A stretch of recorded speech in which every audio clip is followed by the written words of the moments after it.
அல்லேலூயா. ஆமென். ஆண்டவரும் அருமை இரட்சகருமாகிய இயேசு கிறிஸ்துவின் நாமத்தில் உங்கள் யாவரையும் அன்போடு வாழ்த்துகிறேன். உங்கள் யாவருக்கும் என் அன்பின் வாழ்த்துக்கள். கர்த்தர் உங்களையும் உங்கள் குடும்பங்களையும் அதிக அதிகமாய் ஆசீர்வதிப்பாராக. அல்லேலூயா. ஆமாம், எல்லாம் சந்தோஷமா இருக்கீங்களா?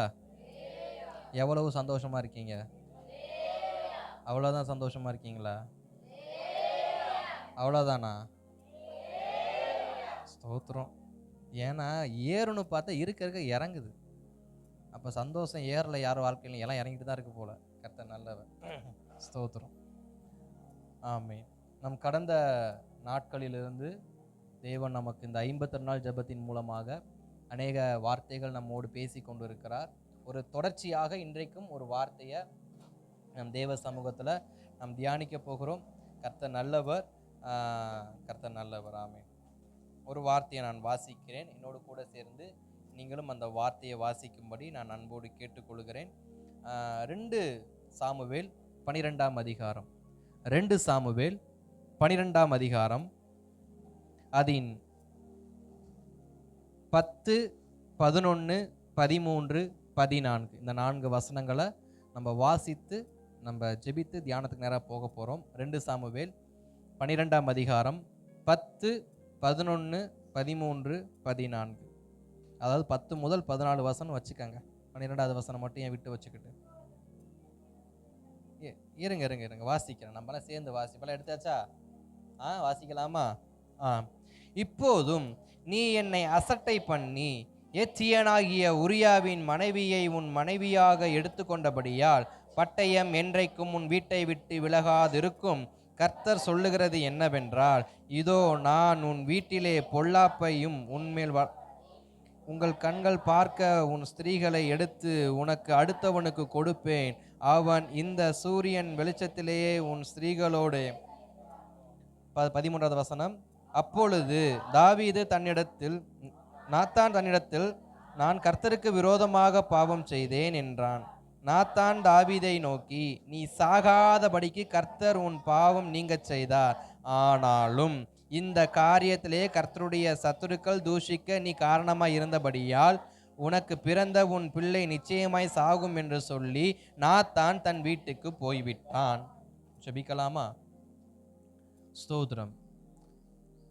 அன்பின் நல்ல ஆண்டவரே, ஆசீர்வதிக்கப்பட்டதான இந்த மகிழ்ச்சியான இந்த காலை ஆராதனைக்காக ஸ்தோத்திரம். இந்த ஆராதனை வேளையிலையும் ஆவியானவங்களோடு பேசுவீராக, ஆவியானவர்களோடு பேசுவீராக, ஆவியானவர்களோடு பேசுவீராக. அது கரத்தில் ஒப்பு கொடுக்கிறோம் இயேசுவின் நாமத்தில் நல்ல பிதாவே. அல்லேலூயா, அல்லேலூயா. ஆமென். நம்ம வாசித்த வசனம் நமக்கு நன்கு பழக்கமான ஒரு வசனம், அப்படிதானே? ஸ்தோத்திரம். இப்ப தாவீதுடைய வாழ்க்கையில தேவன் தாவீதுக்கென்று கொடுத்த ஒரு வாக்கு தத்தம் உண்டு. அது என்ன வாக்கு தத்தம்னா, அதுக்கு முந்தின அதிகாரங்களை நீங்க பார்க்குறப்ப, நான் உனக்கு ஒரு வீட்டை என்ன பண்ணுவேன்? கட்டுவேன். நான் உன் வீட்டை கட்டுவேன் என்று கர்த்தருடைய வாக்கு தத்தம் சொல்லப்பட்டிருக்கும். அதே கர்த்தர் ஆமோஸின் தீர்க்கதரிசனம் 9ஆம் அதிகாரம் 12வது வசனங்களை பார்க்குறப்ப, அந்நாளிலே விழுந்து போன தாவீதின் கூடாரத்தை நான் திரும்ப எடுப்பித்து கட்டுவேன். அதன் திறப்புகளை நான் அடைத்து அதில் இருக்கிறதான எல்லா துளைகளையும் நான் அடைத்து நான் மீண்டும் ஆதியில் இருந்தது போல ஸ்தாபிப்பேன்னு சொல்லி அங்கே வார்த்தை இருக்கும். நேற்று தியானித்தோம், உடைக்கப்பட்ட குடும்பமும் உருவாக்குகிற தேவனும் அப்படிங்கிறதான ஒரு தலைப்பில் நம்ம பார்த்தோம். அது கீழே ஏன் குடும்பம் உடைக்கப்பட்டதுங்கிற தலைப்பில் இன்னைக்கு பார்க்க போகிறோம். அல்லேலூயா. உடைக்கப்பட்ட குடும்பம் உருவாக்கப்படுகிறதற்கு ஆவிக்குரிய காரியங்களை நேற்று நம்ம லைட்டாக பார்த்தோம். இன்றைக்கு நாம் தியானிக்கிற வார்த்தை என்னன்னா, ஏன் குடும்பம் உடைக்கப்படுகிறது? குடும்பம் உடைக்கப்பட காரணம் என்ன? ஏன் குடும்பம் உடைஞ்சு போகுது? அந்த உடைஞ்சு போகிற குடும்பம் சில சமயத்தில் ஏன் ஒட்ட வைக்கப்பட முடியாமலே போயிடுது? சில குடும்பம் ஒட்டி கட்டி சந்தோஷமாக என்ன பண்ணுது இருக்கு. சில குடும்பம் ஒட்டவும் ஒட்டாது, அது கட்டவும் கட்டாது. அல்லேலூயா. இதை தான் இன்றைக்கி நம்ம தியானிக்க போகிறோம். இன்றைக்கு இது நம்முடைய குடும்பத்துக்கு மிக பிரயோஜனமாக இருக்கணும். நான் கர்த்தரை கொண்டு நான் விசுவாசிக்கிறேன். நான் ஆரம்பத்திலே சொல்லிடுறேன், இன்னைக்கு பிரசங்கம் முடிஞ்சாலும் உண்டு, முடியாமல் மாலைக்கு தொடர்ந்தாலும் தொடரும். அல்லேலூயா. ஆமென். கர்த்தர் நல்லவர். இப்பொழுது தாவீதுடைய குடும்பம் விழுந்து போன கூடாரம் கட்டப்படுவேன்னு கர்த்தருடைய வாக்குத்தத்தம் இருக்கிறப்ப அது ஏன் விழுந்துச்சு? முதல்ல நேற்று நான் ஒரு 3 காரியம் சொன்னேன். என்ன சொன்னேன்? ஒன்று, அது பாதியிலே நின்றுக்கணும். கட்டப்பட்ட வீடு பாதியிலே நின்றுக்கணும். ஸோ மறுபடியும் கட்டலாம் அப்படிங்கிற ஒரு முடிவு. இப்போ தாவீதுடைய குடும்பம் பாதியில நிற்கல, அதனால தேவன் தொடருகிற வேலை இல்லை.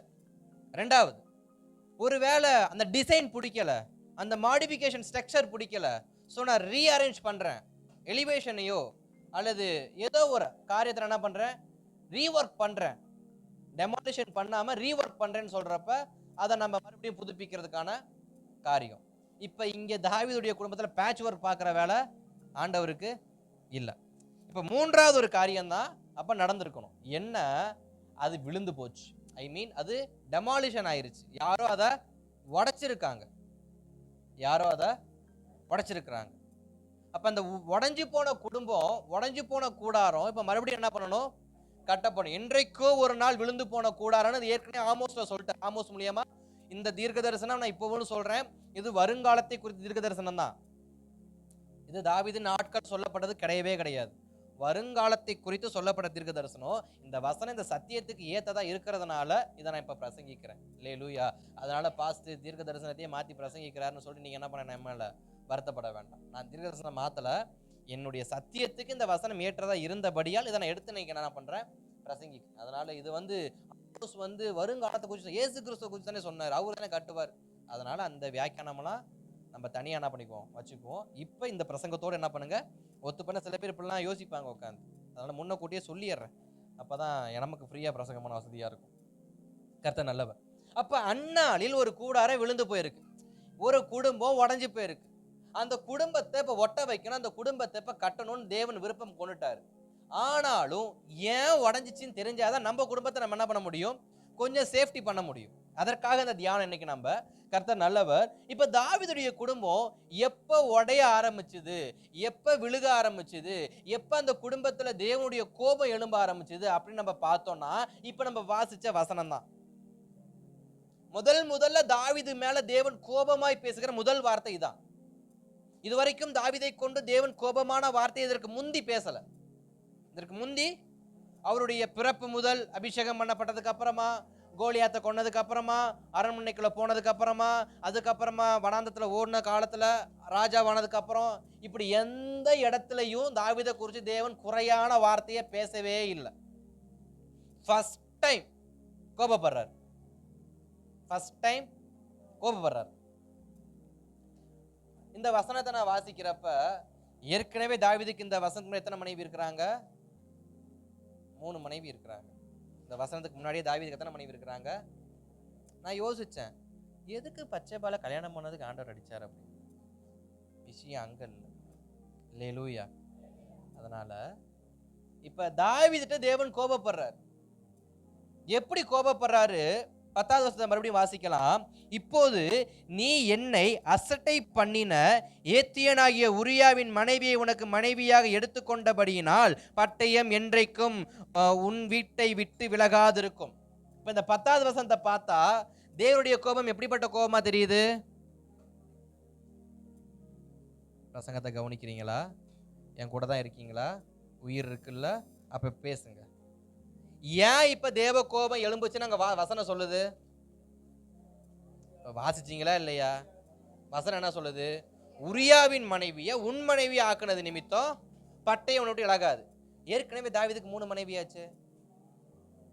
கேள்வி வருதா? ஏற்கனவே தாவீதுக்கு எத்தனை மனைவி? இது 4வது தானே தப்பு. இதுல ஏன் ஆண்டவர் கோபம்? அப்பனா 2வது மனைவி கட்டுறப்ப அடிச்சிருக்கணுமே தாவீது. அப்ப விட்டாரு. 3வது மனைவி கட்டுறப்ப விட்டார். 4வது மனைவியை கட்டுறப்ப அடிச்சாரு. கேள்வியில வச்சுக்கங்க. ஏன்னா வசனம் வாசிக்கிறப்ப நமக்கு வரதை தான் நான் கேள்வியா போட்டு ஓரமா வைக்கிறேன். ஏதோ ஒரு கேள்விக்குறியா போட்டு வச்சுக்கங்க. இப்ப அடுத்த வார்த்தையை பேசுறாரு 11வது வசனத்துல. கர்த்தர் சொல்லுகிறது என்னவென்றால், இதோ நான் உன் வீட்டிலே பொல்லாப்பை உன்மேல் வரப்பண்ணி உன் கண்கள் பார்க்க உன் ஸ்திரீகளை எடுத்து உனக்கு அடுத்தவனுக்கு கொடுப்பேன். அவன் இந்த சூரிய வெளிச்சத்திலேயே உன் ஸ்திரீகளோடு அவன் தவறான காரியங்களை செய்வான்னு வேதாங்க முடிக்குது. இது 2வது கோபமான வார்த்தை. அடுத்து 3வது வார்த்தையை 13வது வசனத்தை பார்க்கிறோம். அப்பொழுது தாவீது நாத்தான் இடத்தில், நான் கர்த்தருக்கு விரோதமாய் பாவம் செய்தேன் என்றான். நாத்தான் தாவீதை நோக்கி, நீ சாகாதபடிக்கு கர்த்தர் உன் பாவத்தை நீங்க செய்தார். இது ஒரு ஆறுதல். இது ஒரு தேவனுடைய கோபத்துக்கு நாத்தான் பேசுகிற ஒரு ஆறுதலின் வார்த்தை. 14வது வசனத்தை பார்க்கிறோம். ஆனாலும் இப்போ ஒரு புள்ளி வைக்கிறாரு. என்ன சொல்லி முடிக்கிறாரு? நீ சாக உன் பாவம் நீங்க செய்தார். நீ செஞ்ச பாவத்தை உனக்கு மன்னிச்சிட்டாரு. ஆனாலும் ஆரம்பிச்சு போறாரு, இந்த காரியத்தினாலே கர்த்தருடைய சத்துருக்கள் தூஷிக்க நீ காரணமா இருந்தபடியா. நீ என்ன ஆயிட்ட? ஒரு காரணமாயிட்ட. இந்த இந்த 4 வசனங்கள்லையும் 3 வசனம் கர்த்தருடைய கோபத்தை வெளிப்படுத்துது, ஒரு வசனம் அவருடையதான மன்னிப்பை வெளிப்படுத்துது. இப்ப தாவீதுக்கு ஒரு மன்னிப்பும் 3 கோபங்களும் தேவ சமூகத்திலிருந்து வந்திருக்கு. இந்த கோபம் வரதுக்கும் என்ன காரணம் அப்படின்னு பார்த்தா வசனம் தெளிவாய் சொல்லுகிறது, உரியாவின் மனைவியை நீ உன் மனைவியாய் ஆக்குனது தவறல்ல, உன் மனைவியாய் ஆக்கி கொண்டாய். மனைவி ஆகல, அவ தானா மனைவி ஆகல, நீ ஆக்கிக்கிட்ட. எப்படி ஆக்கிக்கிட்ட? அதுக்கு முந்தின அதிகாரங்களை நீங்க வீட்டில் உட்காந்து தனியா வாசிச்சு பாருங்க. கர்த்தர் நம்மோடு பேசுவாராக. தாவீது தன்னுடைய அரண்மனையில் தனக்கு நெருக்கமா இருந்த உரியா, இந்த உரியா யாருன்னா தாவீதோட நெருக்கமா இருந்த 30 போர்ச்சேவர்கள் இருக்கிறாங்க. தாவீதோடு நெருக்கமா தான் 30 பேர் இருக்கிறாங்க. 2 சாமுவேல் 23ஆம் அதிகாரத்துல 39வது வசனத்தை நம்ம பார்க்கிறப்ப இந்த உரியா தான் 30வது ஆளா இருப்பான். இந்த உரியா யாரு? தாவீதுக்கு ரொம்ப நெருக்கமானவன், தாவீது ரொம்ப நம்பினவன், தாவீதுக்கு தன்னுடைய வாழ்க்கையை அர்ப்பணிச்சவன். ஏன்னா 30 பேருங்கிறவங்க தாவீதோடு கூடவே இருப்பாங்க. என்ன நடந்தாலும், மரணமே வந்தாலும் தங்க உயிரை முதல்ல கொடுத்து தாவீது உயிரை பின்ன என்ன பண்ணுவாங்க? வைக்கக்கூடிய அவ்வளவு உன்னதமான ஒப்பு கொடுக்கப்பட்ட மனுஷங்க. அப்படிப்பட்ட மனுஷனுடைய மனைவியை தான் இப்ப யாரு அபகரித்தது? தாவீது. தேவ கோபம் எழும்புனதுக்கான நோக்கம் என்னன்னா, வேதத்துல தேவன் அதிகமா உக்கிர கோபம் பட்டு எழும்புகிறதான இடம் எது அப்படின்னா ஒரே ஒரு இடம் தான், அவருடைய பிரமாணத்தை மீறும்போது. அவருடைய பிரமாணத்தை மீறும்போது. நான் அதனாலதான் சொன்னேன், ஏற்கனவே தாவீதுக்கு எத்தனை மனைவி? 3 மனைவி பிரமாணத்துக்கு உட்பட்டதுனால கர்த்தர் விட்டாரு. இப்ப இந்த 4வது மனைவி பிரமாணத்துக்கு உட்படல. இன்னொருடைய மனைவியை இவன் அபகரித்து அவளை மனைவியாக மாற்றிக்கொள்ள வேண்டும் என்று அவன் கணவனை கொலை செய்தவன் தான் இந்த தாவீது. இப்ப வேதத்துல 2 பிரமாணங்களை தாவீது மீறுகிறாரு. பிறருடைய மனைவியை இச்சியாத நேரம் அதை இச்சித்தாரு, முதல் பிரமாணத்தை மீற. 2வது பிரமாணம் கொலை செய்யாது இருப்பாயாக, அதையும் மீறாரு. இப்ப வேதத்துல யாத்ராகமத்தின் புஸ்தகம் 20ஆம் அதிகாரம் 13-14 வசனத்தை நம்ம வாசிக்கலாமா? யாத்ராகமம் 20ஆம் அதிகாரம் அதன் 13 மற்றும் 14 வசனங்களை திருப்பிக் கொள்ளுங்க. அதை 13 வாசிக்கிறேன். கொலை செய்யாதிருப்பாயாக, விபச்சாரம் செய்யாதிருப்பாயாக. 16 வசனம், பிறனுக்கு விரோதமாய் பொய் சாட்சி சொல்லாதிருப்பாய். இது 3ஐயுமே தாவீது செய்யறாரு. யோவா கிட்ட உரியாவை கொல்லணும்னு சொல்லி ஒரு தந்திரமான லெட்டர் என்ன பண்றாரு? உரியா கையிலேயே கொடுத்து விடுறாரு. உரியா எந்த அளவுக்கு தாவீதுக்கு உண்மை உள்ள மனுஷன் இருந்திருப்பாரு. தன்னிடத்தில் கொடுக்கப்பட்ட அந்த சுருளை படித்து பார்த்தா தெரிஞ்சிருக்க உரியாவுக்கு நம்மளதான் கொல்ல போறாங்க அப்படின்னு. ஆனா உரியாவின் உண்மை எந்த அளவுக்கு இருக்கு தாவீதுக்குன்னா, அவன் கொடுத்த சுருளில் தன்னுடைய பெயர் தான் சேர்க்கப்பட்டிருக்கு, தன் உயிர் தான் மாண்டு போக போகுதுன்னு தெரிஞ்சிருந்தோம், அதாவது எழுதப்பட்டிருந்தோம், அதை திறந்து பார்க்காத அளவுக்கு தன் உத்தமத்தை யாருக்கு அவர் காண்பித்தாரு? ஆனா தாவீது தன் உத்தமத்தை என்ன பண்ணல? தன்னை நம்பினவருக்கு காண்பிக்கல. தேவ கோபம் எழும்புது. நீ என் பிரமாணத்தை எப்படி மீறலாம்? இதுவரைக்கும் நீ என் பிரமாணத்துக்கு உட்பட்டு நடந்த, நான் உன்னை ஆசீர்வதிச்சுக்கிட்டே இருந்தேன். எப்ப என் பிரமாணத்தை விட்டு நீ ஒரு அடி நவுந்தியோ, உன் மேல் என் பட்டயத்தை நான் என்ன பண்ணுவேன்? இறக்குவேன். அந்த பட்டயம் ஓ மேல இல்லப்பா, நான் யார ஆசீர்வதிச்சு உனக்கு ஒரு வாக்குத்தத்தம் கொடுத்தேனோ அந்த வாக்குத்தத்தத்தை மேல என் பட்டயத்தை நான் வைக்கிறேன். பட்டயம் எங்க வரும்? நம்ம பாவம் செய்யறப்ப நம்முடைய வாக்குத்தத்தத்தின் மேல வரும். நம்முடைய வாக்குத்தத்தத்தின் மேல வரும். நம்முடைய பாவத்தினுடைய சம்பளம் மரணம் என்றா, அந்த மரணம் எதுல தெரியுமா அந்த விழுகும்? நம்முடைய பிராமிஸ்ல, நமக்கு தேவன் கொடுக்கப்பட்ட வாக்கு தத்தத்துல. பிள்ளைகள் என்பது கர்த்தரால் வரக்கூடிய, அப்ப 4ஆம் தலைமுறை வரைக்கும் விசாரிக்கிறான்னா அந்த 4ஆம் தலைமுறை யாரு? கர்த்தர் கொடுத்த சுதந்திரம். இப்ப தாவீது செஞ்ச தவறுக்கு விசாரிப்பு யாருக்கிட்ட போகுது? அவன் வீட்டின் மேல் இருக்கிற பட்டயத்துக்கு போகுது. அவன் வீட்டுக்கு மேல பட்டயம் போகுது. இப்ப வீடுனா என்ன? குடும்பம். வீடுனா எதை கல்ல மனச்சு காட்டின பில்டிங்கே கிடையாது, குடும்பம். வீடு என்பது குடும்பம். இப்ப அந்த குடும்பத்துக்கு விரோதமா பட்டயம் வருது அப்படின்னா, இப்ப தாவீதுடைய குடும்பம் உடைய காரணம் யாரு? அவன் தேவனுக்கு விரோதமாய் செய்த பாவம். தாவீது அங்க மேட்டரே கிடையாது. தாவீது ஒரு பொருட்டே அங்க மிகப்பெரிய விஷயம் என்னன்னா, அவன் பிரமாணத்துக்கு விரோதமாக, தேவனுக்கு விரோதமாக செய்த பாவமே அவன் குடும்பம் உடைய காரணம். அந்த பிரமாணம் என்ன? பிறருடைய மனைவியிட விபச்சாரம் பண்ணக்கூடாதுன்னா பண்ணக்கூடாது. பிறருக்கு விரோதமா பொய் சாட்சி சொல்லக்கூடாது. கொலை செய்யக்கூடாதுன்னா கொலை செய்யக்கூடாது. இதை விட எக்ஸ்ட்ரீமா போனா மத்தேயு 5ஆம் அதிகாரம் நமக்கு சொல்லும். இங்க செஞ்சாதான் பாவம், அங்க பார்த்தாலே பாவம்னு மத்தேயு என்ன பண்ண நமக்கு டெஃபினேஷன் இயேசுநாதரே கொடுப்பாரு. அப்ப நம்முடைய வாழ்க்கையில நம்மிடத்தில் நம்முடைய குடும்பம் உடைவதற்கு, நம்முடைய வாழ்க்கை பிளவுபடுவதற்கு, நம்முடைய குடும்பத்தின் அன்பு ஐக்கியம் உடைஞ்சு போறதுக்கு என்ன மூல உதாரணமா இருக்கு? நாம் என்றைக்கு கர்த்தருடைய வார்த்தையை மீறி வாழ ஆரம்பிக்கிறோமோ அன்றைக்கே நம்முடைய குடும்பத்தின் மேல் கர்த்தருடைய பட்டயம் வரவிக்க பண்ணுகிறார். அப்போது நம்முடைய குடும்பத்தில் கர்த்தருடைய பட்டயத்தை என்ன பண்றாரு? அனுப்பிடுறாரு. ஏன்னா கர்த்தருடைய பட்டயம் இருபுறமும் கருக்குள்ளது. ரெண்டு பக்கம் எப்படி பச்சாலும் அந்த பட்டயம் என்ன பண்ணும்? குத்தும். இப்ப தாவீதின் குடும்பம் அந்நாளில் விழுந்த தாவீதின் குடும்பம். அந்நாளில் எப்ப? பாவத்தினால் விழுந்த தாவீதின் குடும்பத்தை. இந்த பாவத்தை குறித்து பார்க்கிறப்ப தாவீது என்ன மாதிரி பாவம் செஞ்ச? அதாவது பச்சைபால் அவருக்கு விஷயம் கிடையாது, தாவீதும் அவருக்கு விஷயம் கிடையாது. அவருக்கு மிகப்பெரிய விஷயம் என்ன அப்படின்னா, என் பிரமாணத்தை நீ ஏன் மீறின? அதான் அவருக்கு முக்கியமே, ஹைலைட்டே அங்க அதான். ஏன்னா அபிகாயிலும் இன்னொருடைய மனைவி தான், அங்க பிரச்சனையே இல்லை.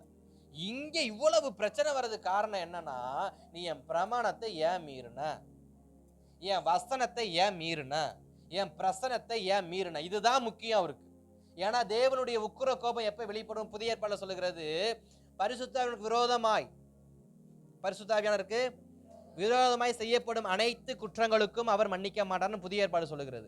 பழைய ஏற்பாடு சொல்லுது, என் நாமத்தை குலைச்சலாக்குகிற எந்த காரியத்தை நான் பண்ண மாட்டேன், விட்டு வைக்க மாட்டேன். அப்ப ரெண்டு இடத்துலையும் தேவன் எதை ஹைலைட் பண்றாரு?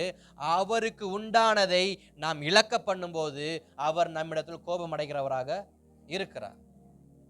இப்ப வேதத்தை நம்ம திரும்ப உள்ள போயிருவோம்.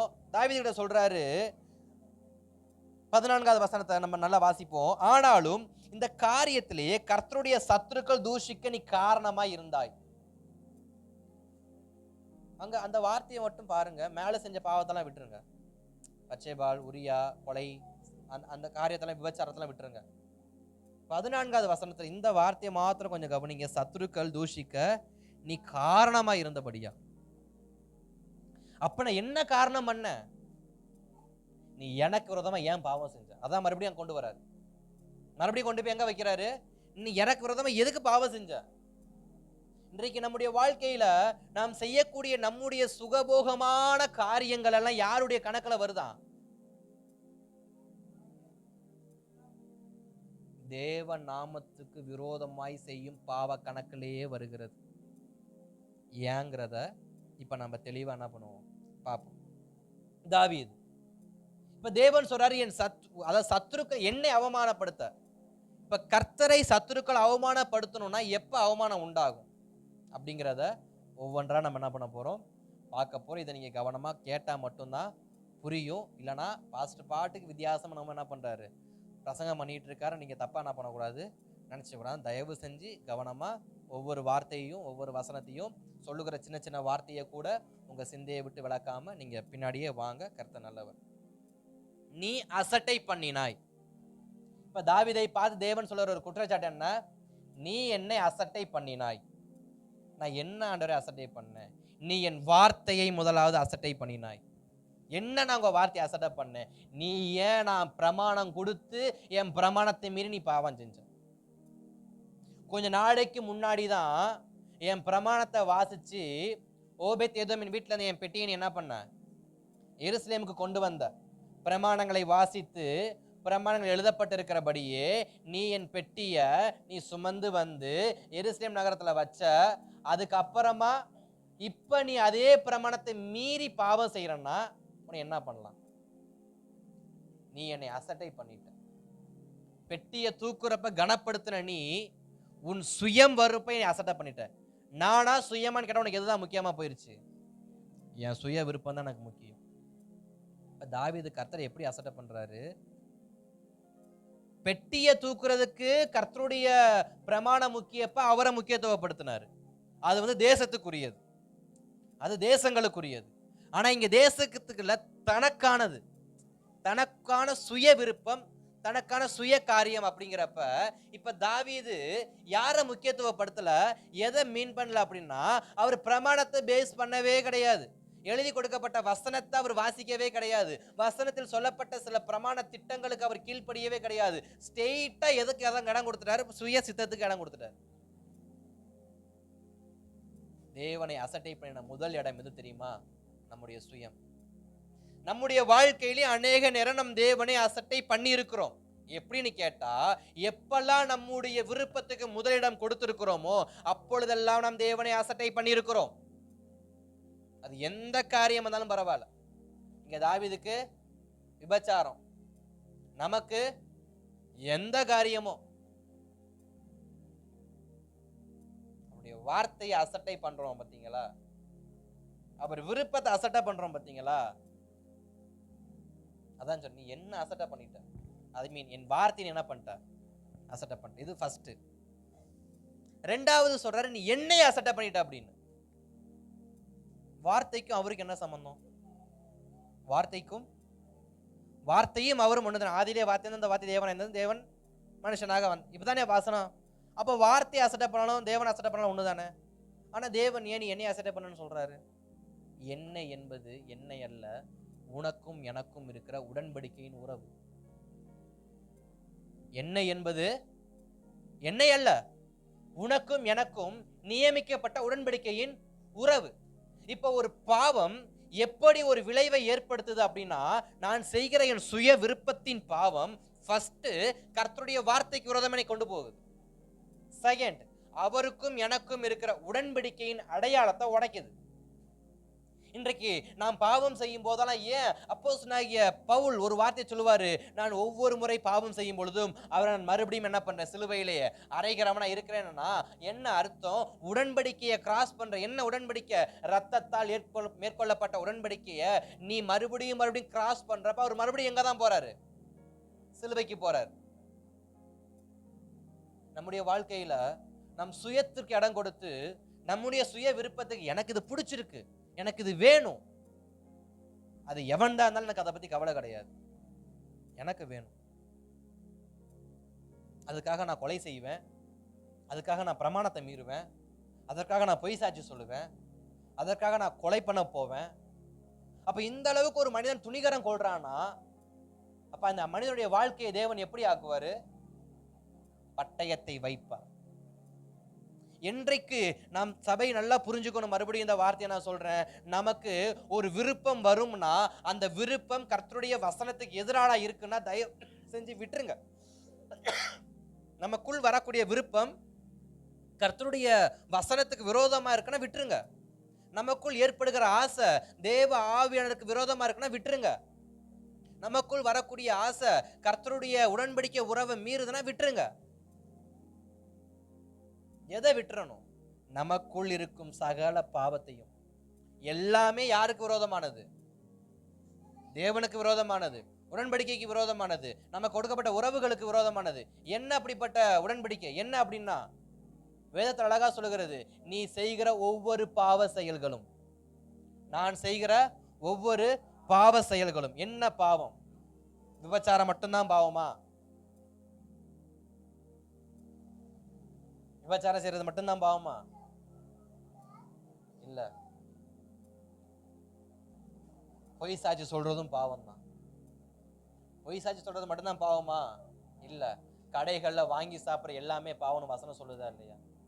கடைகள்ல நீ வாங்கி சாப்பிடுறதுல உனக்கு பாவம் இல்லாமல் போகாதபடி பார்த்துக்குன்னு வசனம் இருக்கு, நீதிமொழிகள் இருக்கு, நீதிமொழி பிரசங்கில இருக்கு.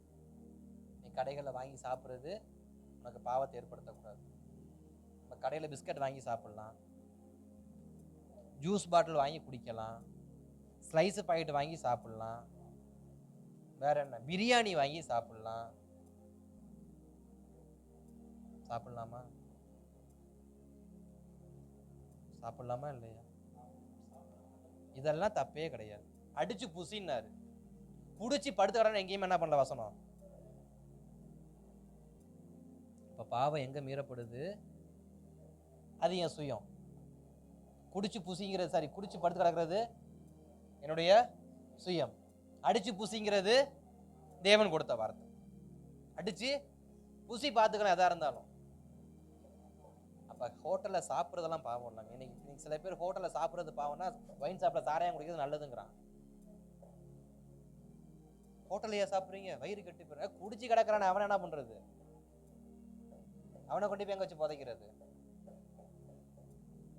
அல்லேலூயா. சரி, கர்த்தர் நல்லவர். நம்ம சபையில யாரும் குடிகாரங்க கிடையாது. அதனால குடியை பற்றி உங்களுக்கு பிரசங்கம் பண்ணி ஒரு பிரயோஜனமும் கிடையாது.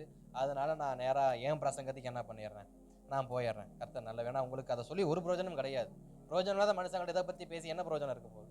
பிரயோஜனம் இல்லை மனுஷங்க தான் நம்ம பேசலாம். கர்த்தர் நல்லவர். சரி, ஓகே. இப்ப தேவன் சொல்றாரு, நீ என் வார்த்தையை அசட்டை பண்ணாய். வார்த்தை என்பது அவர் நமக்கு கொடுத்ததான பிரமாணங்கள். உறவு என்பது உடன்படிக்கை. இதை நீ எப்படி அசட்டை பண்ணா பழி செய்தாய்னு ஒரு வேத ஆராய்ச்சியாளர் ஒரு வார்த்தை, எபிரேய வார்த்தை சொல்லப்படுகிறது. நீ பழி செஞ்ச, அதான் நக்கல் பண்ணியிருக்கன்னு அர்த்தமா. நீ என்னை எப்படி அசட்டை பண்ண? நக்கல் பண்ணும் விதத்துல அசட்டை பண்ணியிருக்கிற. ரெண்டாவது வார்த்தை போடப்பட்டிருக்கிறது, என்னுடைய மதிப்பை நீ எண்ணாம போயிட்ட, என் வேல்யூவை நீ புரிஞ்சுக்காம போயிட்ட. என் மேல மதிப்பு இருந்தா நீ இந்த வேலையை செஞ்சிருப்பியா? ஆண்டவர் கேட்கிறாரு, என் மேல மதிப்பு இருந்தா நீ செஞ்சிருப்பியா? என் மேல உனக்கு நல்ல அபிப்பிராயம் இருந்தா இந்த காரியத்தை செஞ்சிருப்பியா? என் மேல உனக்கு மதிப்பு இல்லை, என் மேல உனக்கு மரியாதையும், உனக்கு விருப்பப்படாதெல்லாம் நீ என்ன பண்ணுவ? செஞ்சுக்கிட்டு இருப்ப. நான் அவனை என்ன பண்ணிட்டு இருக்கணும்? பார்த்துக்கிட்டே இருக்கணும் அப்படின்னு என்ன பண்றாரு? கேட்கிறார். இது தாவீது செஞ்ச ஒரு காரியம். இப்ப மறுபடியும் சொல்றாரு, புறஜாதிகள், சத்துருக்கள். நம்முடைய பாவம் எப்படி சத்துருக்களை தேவனை தூஷிக்க வைக்கும்? நான் செஞ்ச பாவம் எங்க செஞ்சேன்? அது ஏதோ ஒரு காட்டுக்குள்ள உட்காந்துக்கிட்டு ஒரு 4 இருக்கிற வீட்டில் இருக்க 4 ரூமையும் டாப்பா போட்டுக்கிட்டு நான் எங்கிட்ட ஒரு பக்கம் என்ன பண்ணேன்? 4 செவுத்துக்குள்ள உட்காந்துக்கிடாம, இல்லை பூமியின் ஆழத்தை தோண்டி அங்க என்ன பண்ணேன்? ஒரு சுரங்கம் தோண்டி அங்க நான் பாவம் செஞ்சேன். இதனால சத்துருக்கள் எப்படி தூஷிக்க முடியும்? ஏன்னா இப்ப தாவீது செஞ்ச பாவம் யாருக்குமே ஆல்மோஸ்ட் எல்லாம் எங்க போயிட்டாங்க? யுத்த காலத்துக்கு போயிட்டாங்க. நம்மளால தான் உப்புக்கரைகளை சுத்திட்டு இருக்காரு. அப்ப அங்க யாருமே இல்ல. இதனால தேவனுடைய சத்துருக்கள் எப்படி தேவனை தூஷிப்பாங்க? இந்த கேள்வி நமக்கு வரும். நான் செய்யற இந்த சின்ன அல்பத்தனமான காரியத்துக்கு தேவ தோஷம் எப்படி உண்டாகும்? வேதம் அழகா சொல்லுகிறது, நீ செஞ்ச பாவத்தை தான் நீ பாக்குற, ஆனா நான் பாவம் செஞ்சவனை பாக்குறேன். யாருக்காவது புரியுதா? நீ எதை பேஸ் பண்ணி பேசுற? இந்த காரியத்தினால தேவ நாம எப்படி தூஷிக்கப்படும்? சோ நாம எதை பேஸ் பண்ணி பேசுறோம்? இந்த பாவம் பொல்லாததா? இந்த பாவத்தினால தேவ நாம தூஷிக்கப்படுமா? நான் ஃப்ரெண்ட்ஸோட சினிமாக்கு போனா தேவநாமம் தூஷிக்கப்படுமா? நான் சர்ச்சை கட்டடிச்சுட்டு எங்கேயாவது ஓப்பி அடிச்சா தேவநாமம் தூஷிக்கப்படுமா? நம்ம கேட்கிறோம். சபைக்கு வருவதை குறித்து எந்த அக்கறையும் இல்லாம நம்ம இஷ்டத்துக்கு உள்ள நம்ம இஷ்டத்துக்கு வெளியே போறோமே, அதனால தேவநாமம் தூஷிக்கப்படுமா? இல்ல. நம்ம நினைக்கிறதெல்லாம் அது இந்த காரியத்தினால தேவநாமம் தூஷிக்கப்படுமானா, தேவன் மறுபடியும் சொல்ற, நாம செஞ்ச காரியத்தின் மேல அவர் கண்ணோக்கமா இல்ல, அவர் என் மேல கண்ணோக்கமா இருக்கார். ஏன்னா எனக்காக தான் ரத்தம் சிந்தினாரு, எனக்காக தான் உடன்படிக்கை பண்ணாரு, எனக்காக தான் பிரமாணத்தை கொடுத்தாரு.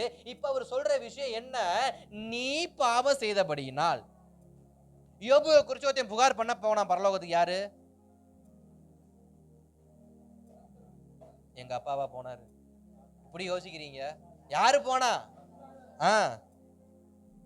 இப்ப இங்கே இருந்து அங்க போனாருன்னா என்ன கமெண்ட் எடுத்துட்டு போனாரு? யோபு அவனுடைய பாதுகாப்பு பூரா களைச்சு போடுங்க, அவனுக்கு இருக்கிற வெளியே பூரா களைச்சு போடுங்க, அவன் எப்படி பாவம் செய்யாம இருக்க நான் பாக்குறேன். இவனுடைய மனு என்ன போடுறான், அவன் பாதுகாப்பை ரிமூவ் பண்ணுங்க, அவனை நான் பாவம் செய்ய வைக்கணும். எப்படி மனு பெட்டிஷன் போடுறாங்க? அவன் பாவம் செஞ்சான்னு பெட்டிஷன் போடல, அவனை நான் பாவம் செய்ய வைக்கணும்னு பெட்டிஷன் போடுறாரு. இப்ப உப்பரியை கொண்டு போனது யாருடைய பெட்டிஷன்? உப்பரியை மேல கொண்டு போனது யாருடைய பெட்டிஷன்? அங்க சத்துரு போட்டிருக்கான். என்ன போட்டிருக்கான் தெரியுமா? தாவீதை மட்டும் யுத்த காலத்துக்கு போகாதபடிக்கு ஒரு சின்ன யுத்தத்தை கொடுங்க. தாவீது ராஜா போக கூடாத அளவுக்கு ஒரு சின்ன யுத்தத்தை என்ன பண்ணுங்க. தாவீது இல்லாம யுத்தம் என்ன பண்ணணும்? ஜெயிக்கணும். இந்த பிளானை மட்டும் கவனிங்க. தாவீது யுத்தத்துக்கு போக கூடாது, ஆனா யுத்தத்துல ஜெயிக்கணும். அப்படி ஒரு சின்ன சொற்பமான ஒரு யுத்தத்தை என்ன பண்ணுங்க, கொடுங்க. ஆயிப்பட்டினம் போல ஒரு சொற்பமான ஜனங்களை வச்சு ஒரு சொற்ப யுத்தத்தை பண்ணுங்க. அந்த யுத்தம் நடக்கணும், ஆனா யாருக்கும் ஜெயிக்க கூடாது. இஸ்ரவேலரும் ஜெயிக்க கூடாது, அவங்களும் ஜெயிக்க கூடாது. அப்படி ஒரு சொற்ப யுத்தத்தை வைங்க. தாவீதை பின்தங்க பண்ணுங்க. மோவாப்ப என்ன பண்ணுங்க, உள்ள இறக்குங்க. அவன் போய் என்ன பண்ண, யுத்தத்தை பண்ணட்டும், இவன் சும்மா இருக்கட்டும். சரி, ஓகே, சும்மா இருக்க. சரி, நமக்கு சும்மா இருந்தா என்ன வருமே? தூக்கம் வரும். அல்லேலூயா. வருமா வராதா? சும்மா இருந்தா என்ன வரும்? அப்படி போடு. அதனால பிரசங்கம் கேட்கறப்ப மும்மரமா கேட்கணும். சும்மா கேட்டா தூக்கம் வரும். அல்லேலூயா. ஸ்தோத்திரம். இப்ப சும்மா இருக்கிற நம்ம என்ன பண்றாரு? தூங்கி போயிட்டாரு. இப்ப சத்துரு பேசுறான், தேவன்கிட்ட போய், நான் போட்ட பெட்டிஷன்ல அந்த 5வது பக்கத்தை எடுத்து என்ன பண்ணுங்க, கொஞ்சம் வாசிச்சு பாருங்க. என்னடா இருக்கு அந்த 5வது பக்கத்துல? அவன் தூக்கத்தை அவனை எழுப்புங்க. அவன் தூக்கத்தை என்ன பண்ணுங்க, எழுப்பி யுத்த காலத்துக்கு அப்புறம் சீச்சி மொட்டை மாடிக்கு போக சொல்லுங்க. அவனை எங்க போக சொல்லணும்? அவனை மொட்டை மாடிக்கு போக சொல்லுங்க. அவன் யுத்தத்துக்குலாம் போய் ஒன்றும் தாளிக்க வேணாம், அவனை மொட்டை மாடிக்கு போக சொல்லுங்க.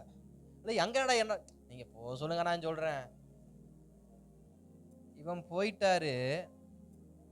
சத்ருவோட மாஸ்டர் பிளான் ஏற்கனவே அங்க என்ன பண்ணிருக்கான்? உரியாவின் மனைவி அங்க உட்கார்ந்து என்ன பண்ண வச்சிருக்கான்? குத்த வச்சு குளிக்க வச்சுக்கிட்டு இருக்கிறான். இங்க தாவீது கம்முனு வீட்டுல படுத்து கிடந்தவன எழுப்பி விட்டு எங்க கொண்டு போயிட்டான்? இப்ப அவன் பிளான் எக்ஸிக்யூட் பண்ணியாச்சு.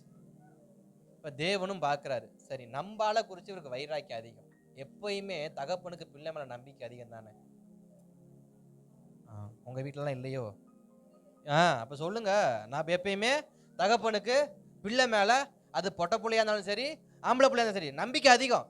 என் புள்ள அப்பெல்லாம் பண்ண மாட்டான், என் பையன் அப்பெல்லாம் பண்ண. ஒரு குருட்ட நம்பிக்கை எல்லா அப்பாவுக்கும் எல்லா அம்மாவுக்கும் இருக்கும். அதே நம்பிக்கையில தாவீதை விட்டாரு மேல மாடியில. தாவீதை மாடியில விட்டாரு. அவர் என்ன வேலை பார்த்து விட்டு வந்தாரு? தேவ திட்டத்துக்கு உட்படல, சத்ருவின் திட்டத்துக்கு உட்பட்டுட்டான். தேவன் யாரை நம்பி உப்பரைக்கு அனுப்புனாரு? இப்ப பாவம் செஞ்சா அவர் யாரதான் கேள்வி கேட்பார்? பாவத்தை கேள்வி கேட்கிறா, தாவீதை கேள்வி கேட்கிறதா? தாவீதை தான் கேட்கணும். இன்றைக்கு அநேகருடைய நம்முடைய வாழ்க்கையில சத்ருவானை இப்படிதான் திட்டம் போட்டு வச்சிருப்பான். நம்மள சும்மாவே உட்கார வச்சிருப்பான். சும்மா இருக்கிற பாவத்துக்கு எங்கேயாவது போவோமே, நம்மளும் கிளம்பி போவோம். போயிட்டு திரும்பி வரப்ப வழக்கும் வம்பும் வாதம் என்ன பண்ணுவோம்? இழுத்துட்டு வருவோம். அதனாலதான் தேவன் சொல்றாரு, சோம்பேறியா என்ன பண்ணாத, இருக்காத.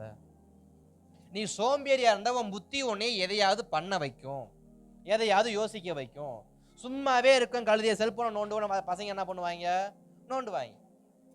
நோண்டவன் நோண்டிட்டு வச்சா பரவாயில்ல, இவன் நோண்டிக்கிட்டே உள்ள போயிருவான்.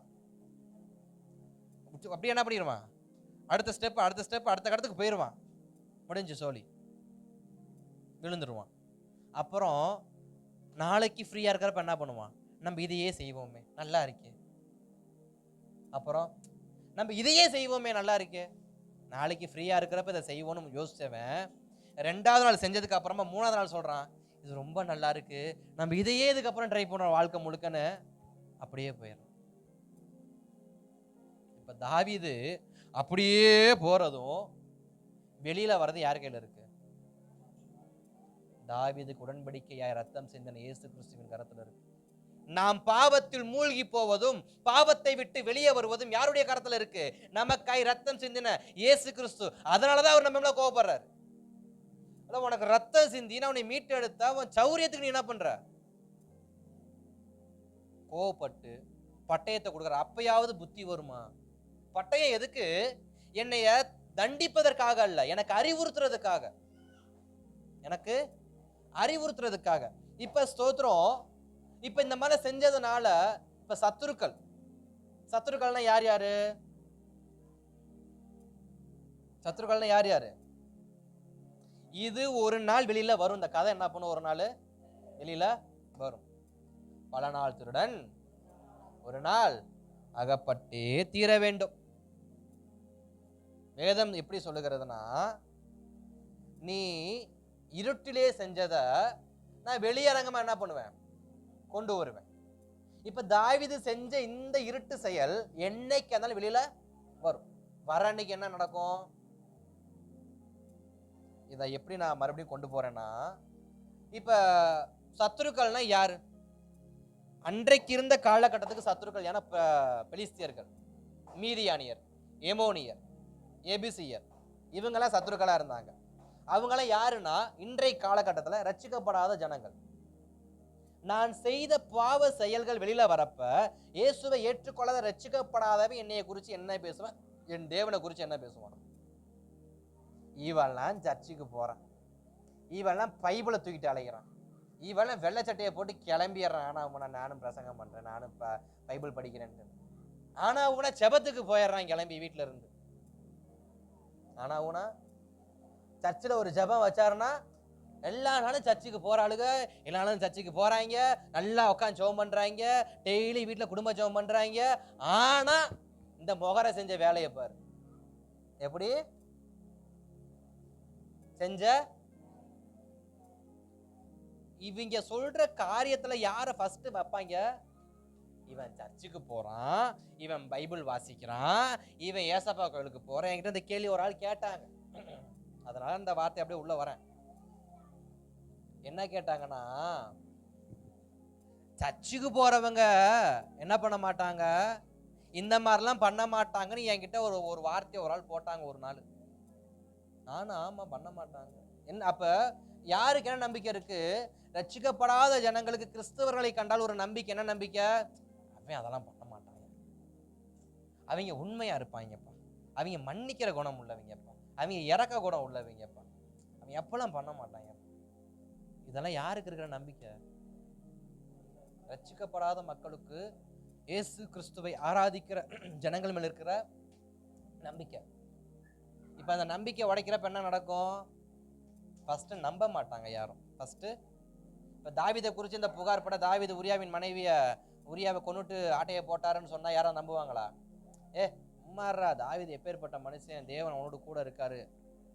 அது நிரூபணமாகும் போது, அதை ப்ரூஃப் பண்றப்ப நம்ம சத்துருவோட வேலை என்ன? நம்ம செஞ்ச பாவத்தை எல்இடி டிவியில 62 இன்ச்சு டிவியில வச்சு நம்மளை போட்டு அவமானப்படுத்துறதே அவனுக்கு முத வேலை. இதை விட ஒரு முக்கியமான வேலை அவனுக்கு எதுவுமே இந்த உலகத்துல கிடையாது.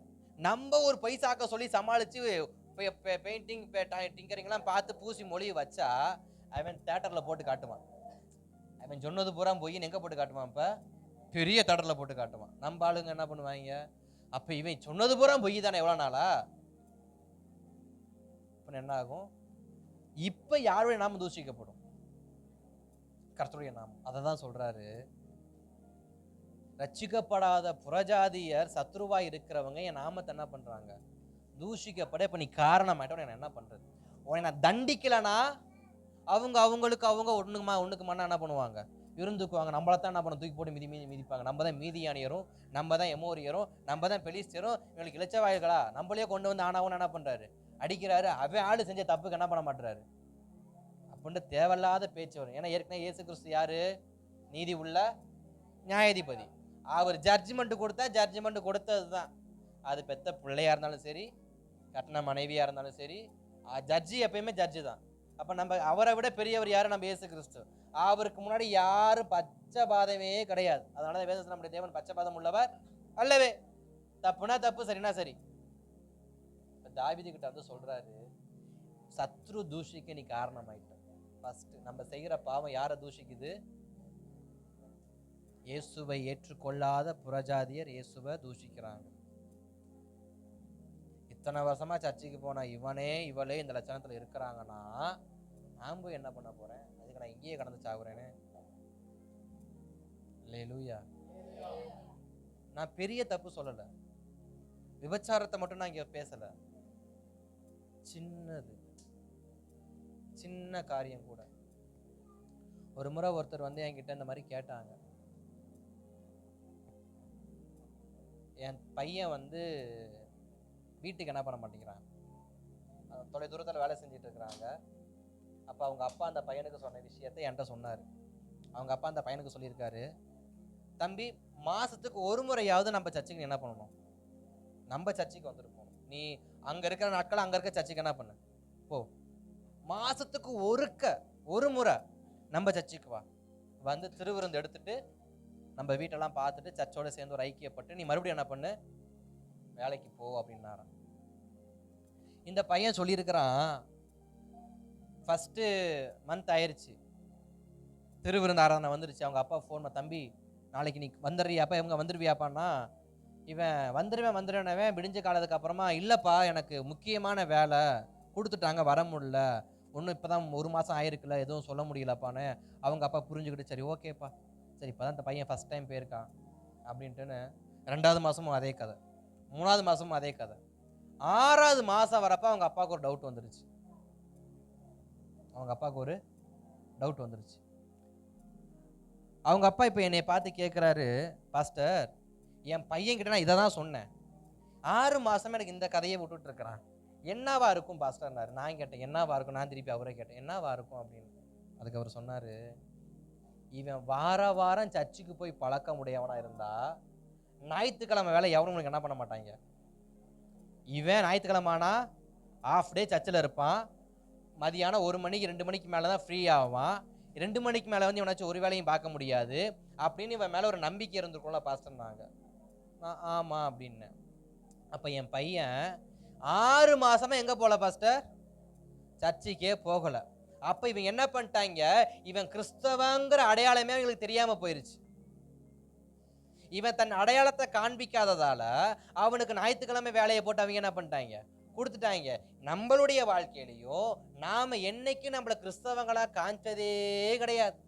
ஞாயிற்றுக்கிழமை வேலை வச்சாலும் போவோம், கிறிஸ்துமஸுக்கு வேலைக்கு கூப்பிட்டாலும் போவோம், ஈஸ்டருக்கு வேலைக்கு கூப்பிட்டாலும் போவோம், புனித வெள்ளி கூப்பிட்டு போட்டால் முக்காடு போட்டு முதல்ல உட்காந்துருப்போம். எங்க வேலை செய்யற இடத்துல முதல்ல நான் கிறிஸ்தவன்றதை காமிச்சாதான் எனக்கான அங்க அங்கீகாரம் என்ன பண்ணும், கிடைக்கும். இப்பவே தன்னை என்ன பண்ணல, நிரூபிக்கல. இப்ப நம்ம நிரூபிச்சோம்னா, இப்ப நிரூபிக்காத ஒருத்தன் இங்க இருக்கான், இப்ப நிரூபிச்சவன் இந்த பக்கம் இருக்கிறான். வாரம் தவறாம சர்ச்சுக்கு போறவன், உபவாச ஜபத்துக்கு போறவன், குடும்ப ஜபம் பண்றவங்க, அப்புறம் அதிகால ஜபம் பண்றவங்க, அப்புறம் எப்பயுமே ஊழியத்துல பாஸ்டரோட உதவியா இருக்கிறவங்க.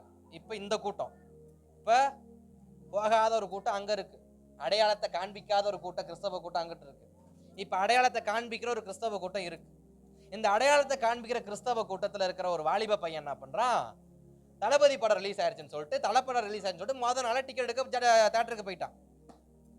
எங்க போயிட்டான். அடி விசில் பறக்குது, பேப்பர் பறக்குது, எல்லாம் தெரிக்குது. அவன் ஃப்ரெண்டு கேட்கறான், மச்சான் நீ சர்ச்சுக்கு போறிய, சர்ச்சுக்கு போறவங்க படம் பார்க்கலாமான்னு கேட்கிறப்ப இவன் என்ன பதில் சொல்லுவான்? நீங்க என்ன சொல்லுவீங்க? எப்ப மோகன் சொல்லுப்ப என்ன சொல்லுவ? நீ போன என்ன சொல்லுவ? நீ போக மாட்டே, நம்பிக்கை இருக்கு. நீ போன என்ன சொல்லுவ?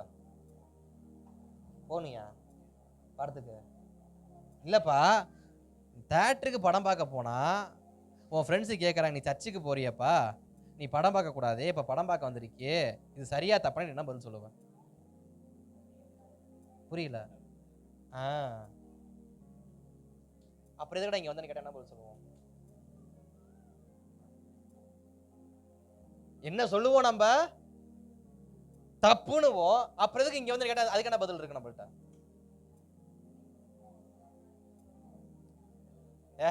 சோடி நீ 10வது படத்துக்கு என் கூட வந்துட்டாடா, என்னடா அது போல இன்று போய் நாளை வாண்டு கதை ஊரான்னு கேட்டா அடுத்து என்ன பதில்? நம்ம சர்ச்சில் இருக்கிற பசங்க இப்படிப்பட்ட காரியங்கள் செஞ்சா என்ன பண்ணலாம்? நம்ம பசங்க யாரும் பண்ணல. அதனால நீங்க, நான் பிரதரை பேர் சொல்லி கேட்டதுனால அந்த பையன் போனதை பார்த்துட்டா இருப்பாங்க, நீங்க பாட்டி ஏதோ மனக்கணக்கு போட்டு அவங்க அப்பாட்டி அவங்க அம்மாட்டே கேட்டு இருக்காதீங்க. கர்த்தர் நல்லவன். நான் ஃப்ளோவா வருதுன்னு சொல்லிட்டு அவர் பேர், என் பேர் அவர் பேர் ஒன்று நாள் டக்குன்னு வந்துருச்சு. கர்த்தர் நல்லவன். இப்ப இவன் கிறிஸ்தவனோ தெரிஞ்சு போச்சு, இவன் பாவம் செய்ய மாட்டான்னு தெரிஞ்சு போச்சு. இப்ப இவன் பீடி குடிச்சிட்டு இருக்கிறான். என்ன சொல்றது? போயிட்டு அண்ணே ஒரு 2 ரூபாய்க்கு பீடி கொடுங்கன்னு கேட்குறோம். கடைக்காரன் என்ன சொல்லுவான்? தம்பி நேற்று தான் கிறிஸ்மஸ் வாழ்த்துக்கள் சொல்லிட்டு ஒரு கேக்கும் வசனம் போர்டும் கொடுத்துட்டு போனேன், இன்னைக்கு என்ன பீடி கேட்டு வந்திருக்கான்னு கேட்டா என்ன சொல்றது? என்ன சொல்லுவோம் நம்ம பாருங்க? இது எனக்கு இல்லைண்ணே, எங்க தாத்தாக்குண்ணே. இது எனக்கு இல்லைண்ணே, உங்க தாத்தாப்பா குடிப்பாரா? இல்லண்ணே, எங்க தாத்தாவோட ஃப்ரெண்ட் ஒருத்தர் வந்திருக்காரு, அவர் வாங்கிட்டு வர சொன்னாருண்ணே. இப்ப என்ன ஆகுது? பொய்.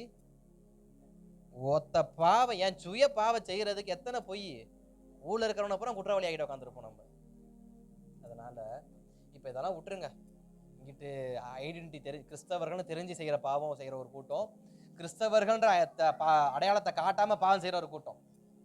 இப்ப 2 கூட்டம் செஞ்ச பாவமும் இப்ப இயேசு கிறிஸ்து கண்ணுக்கு முன்னாடி வந்துருச்சு. இப்ப அவர் என்ன சொல்றாரு? நீ மறைமுகமா செஞ்ச பாவமும் நான் உனக்காண்டி சிந்தின ரத்தமும் வேஸ்ட். சவுலை எனக்கு தெரிந்து கொண்டது நிமித்தம் நான் மனஸ்தாபப்படுறேன்றது போல இப்ப இவங்களுக்கு நம்ம ரத்தம் சிந்தினது வீணா போச்சு. இப்ப இந்த பாவ கணக்கை எங்க கொண்டு போய் தீக்க? கவனிக்கிறீங்களா? இல்ல என்ன நினைப்புல இருக்கிறீங்க? இதே ஒரு தினுசாவே உட்காந்துருக்கீங்களா? என்ன புரியுதா? அப்ப சரி, ஏதாவது ரியாக்ஷன் கொடுங்க. இப்படியே இருந்தீங்கன்னா நான் என்னமோ உங்களையவே சொன்ன மாதிரி நீங்க என்னையவே பாக்குறீங்களா? உங்களை சொல்லவே இல்லை. இது பிரசங்கத்துல வரக்கூடிய ஒரு குறிப்பு, நம்பிக்கை நோட்டு அப்புறம் வந்து படிச்சு பாருங்க. கர்த்தர் நல்லவ. ஒரு தினுசாவே என்னைய பார்த்து முறைக்கிறீங்க, அப்பெல்லாம் முறைக்காதீங்க. சரி, ரைட்டு.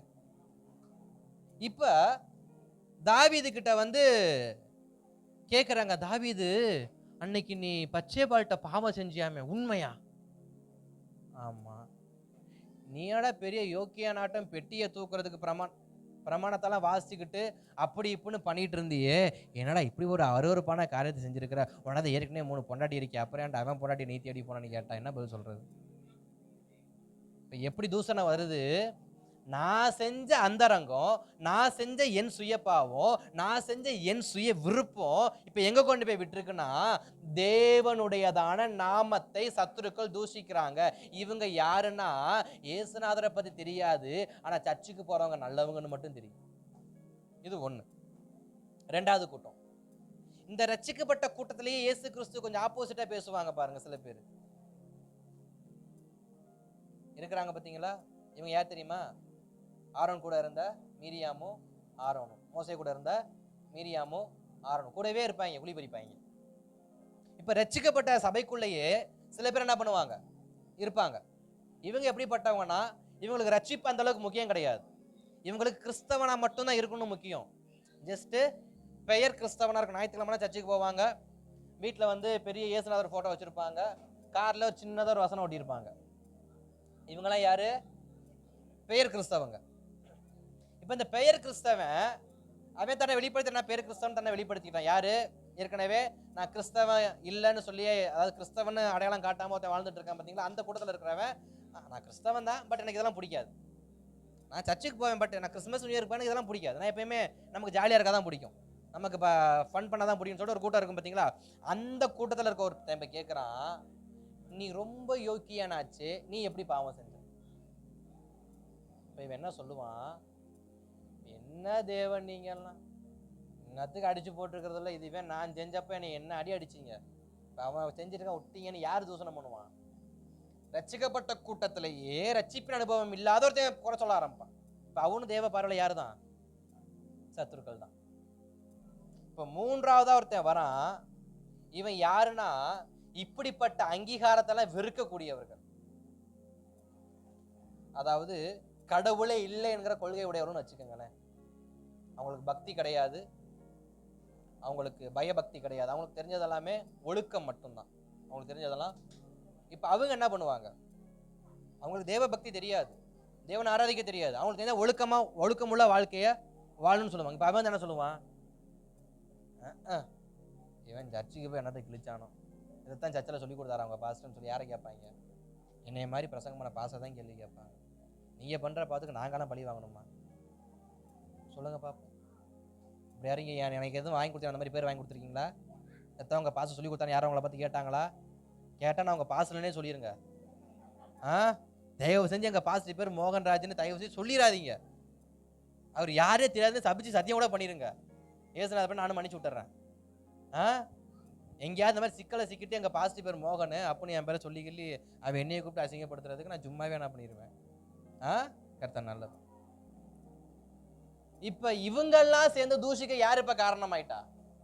புறஜாதியர் தூஷிக்கிறதுக்கு தாவீது காரணமாயிட்டாரு. தாவீதின் ஆட்சி பிடிக்காத சவுலின் குடும்பத்தாரன உள்ளதா இருக்கிறாங்க. யாரு? சவுலின் குடும்பத்தை சேர்ந்த சிமேயி என்கிறவத்த என்ன பண்ணுவான்? தாவீதை பார்த்து, நீ செஞ்ச ரத்த கரையை பூரா கர்த்தர் கையில வாங்க வர்ற அப்படின்னு சொல்லிட்டு என்ன பண்றான்? மண்ணள்ளி போடுறான், கல் எறிஞ்சு போறான். அப்ப நம்மள பிடிக்காத ஒரு கூட்டம் ரட்சிக்கப்பட்ட கூட்டத்திலேயே என்ன பண்ணுது? ஒளிஞ்சிருக்குது. ஆட்டுத்தோல் போத்துன ஓனா கூட்டம் என்ன பண்ணுது? உள்ள உக்காந்து இருக்குது. சவுலின் குடும்பம் என்ன பண்ணுது? தாவீதை பார்த்து இப்ப பழிச்சொல் பேசும். எப்படி பழிச்சொல் பேசும்? எங்க அப்பா சவுலு, எங்க மாமா சவுலு, எங்க அண்ணன் சவுலு உமக்கு விரோதமா ஒத்த பாவம் செஞ்சதுக்கு அவனை விட்டு ஆட்சியை பிடிங்கி எரிஞ்சிங்கல்ல, இப்ப இவன் செஞ்சதுக்கு என்ன பண்ணுவீங்க? கேள்வி வருமா? தாவீது அதை மென்ஷன் பண்றாரு. இப்ப நான் சவுல் குடும்பத்துக்கு என்னடா பதில் சொல்றது? நீ பண்ண காரியத்துக்கு உனக்காண்டி சப்போர்ட் பண்ணா அப்ப எங்க அப்பாக்கு ஏன் சப்போர்ட் பண்ண அவன் கேட்பான். உன்னை நான் அடிச்சாதான் இப்ப அவன் என்ன பண்ணுவான்? அவன் ஆத்திரம் அடங்கும். இப்ப மூன்றாவது, இந்த காரியத்திலேயே விருப்பம் இல்லாத ஒருத்தன் தனியா வாழ்ந்துகிட்டு இருப்பான். இயேசுவும் வேண்டாம், அந்த தெய்வம் இந்த தெய்வம் வேணாம், நமக்கு ஒழுக்கமான வாழ்க்கையை வாழ்ந்தா போதுன்றவன் என்ன பண்ணுவான்? பேசாம என் கூட வந்து சேர்ந்துறான்னு அவன் என்ன பண்ணுவான்? இப்ப இத்தனை பேரும் என்னைய தூஷிக்கிறதுக்கு யாரு காரணமாயிட்டா? தாவீது செஞ்ச அந்த ஒரு பாவம். அந்த ஒரு பாவம் எதற்கு உட்பட்ட பாவம்?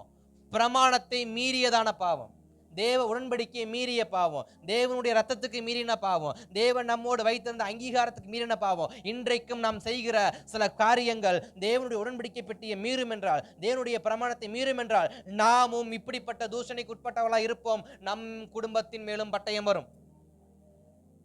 நம் குடும்பத்தின் மேலும் பட்டயம் வரும். ஒருவருடைய பாவம் அவன் தனிப்பட்ட பாவம் என்று எப்பொழுதும் தேவன் கருதுவதாகவே கிடையாது. நான் செய்கிற பாவம் அது எனக்குரியது, அது அவனோட போட்டுன்னு சொல்லி உலகத்துல சொல்லுவாங்க பாத்தீங்களா, என் பாவம் என்னோட போட்டு, என் கருமை என்னோட போட்டும், உன்னை அது என்ன பண்ணாது, தொடாதுன்னு சொல்லுவாங்க பாத்தீங்களா.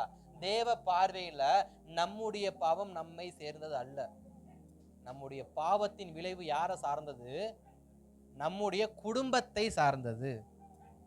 நம்முடைய பாவம் நம்முடைய குடும்பத்தை சார்ந்தது. இப்ப தாவீது பாவம் செஞ்சா அந்த பாவத்தின் விளைவு யாரை சார்ந்தது? அதனாலதான் சொன்னாரு, பட்டயத்தை அவன் குடும்பத்தை என்ன பண்றேன்? வைக்கிறேன். அல்லேலூயா. இப்ப தாவீது செஞ்சது ஒரு தனிப்பட்ட பாவம். இப்ப தாவீது யாருன்னு ஏற்கனவே சொல்லியாச்சு. அவர் ஒரு அபிஷேகம் பண்ணப்பட்ட ஒரு தேவ மனுஷன். அபிஷேகம் பண்ணப்பட்ட ஒண்ணு. இரண்டாவது, கர்த்தருடைய தேர்ந்தெடுக்கப்பட்ட ராஜா, பிரதிநிதி, தேவனுடைய பிரதிநிதி. பிரதிநிதி என்ன நமக்கு தெரியும்ல, எனக்கு பதிலா அவன், அதான் பிரதிநிதி. இப்ப யாருக்கு பதிலா யார் இருக்கா? தேவனுக்கு பதிலா இப்ப ராஜாவா யார் இருக்கா? தாவீது இருக்கார். இவன் அழைக்கப்பட்டவன், அபிஷேகம் பண்ணப்பட்டவன் ஒண்ணு. இவன் இரண்டாவது பிரதிநிதியாக என்ன பண்றான்? இருக்கிறான். மூன்றாவது, இவனுக்கென்று நான் ஒரு உடன்படிக்கையான வாக்குத்தத்தம் பண்ணியிருக்கிறேன், ஒரு ப்ராமிஸ் பண்ணியிருக்கிறேன். இப்ப இது மூணுமே மீறும் போது தேவன் சொல்றாரு, நீ செஞ்ச பாவம் உன்னுடைய தனிப்பட்ட பாவமாக நான் என்ன பண்ண மாட்டேன், அங்கீகரிக்க மாட்டேன். வேற எப்படி ஆண்டவர் அங்கீகரிப்பீங்க? நான் செஞ்ச ஒரு பாவம் அது என் சமுதாயத்தை பாதிக்கும், நான் செஞ்ச ஒரு பாவம் என் குடும்பத்தை பாதிக்கும், நான் செஞ்ச ஒரு பாவம் என் சபையை பாதிக்கும். இது மூணும் சோசியலிசம். இது மூணும் பொதுவானது. சபை, சமுதாயம், குடும்பம், இதெல்லாம் பொதுவான சோசியலிசம். பர்சனல் ஒன்று இருக்கு. அந்த பர்சனல் என்னன்னா, நான் செஞ்ச பாவம் தேவ நாமத்தை தூஷிக்கும். நான் செஞ்ச பாவம் தேவ நாமத்தை தூஷிக்கும். நான் செஞ்ச பாவம் அவருடைய உடன்படிக்கையை மீறும். நான் செஞ்ச பாவம் எனக்காய் சிந்தின ரத்தத்தை பொய்யாக்கும். எனக்காய் சிந்தப்பட்ட ரத்தத்தை பொய்யாக்கும். ரோமர் 2:24 ஒரு வாசிங்களேன். ரோமர் 2:24 திருப்புங்க. ரோமர் 2:24 ரொம்ப நேரத்தில் வசனம் வாசிச்சு. ரோமர் 2:24. ஸ்தோத்திரம், கர்த்தர் நல்லவர். எழுதி இருக்கிறபடி தேவனுடைய நாமம் புறஜாதிகளுக்குள்ளே உங்கள் மூலமாய் நம் மூலமாய் எப்படி தூஷிக்கப்படும்? நாம் செய்கிற இப்படிப்பட்ட சில சுய காரியம், சுய பாவம், சுய வார்த்தைகள், சுய காரியங்கள்.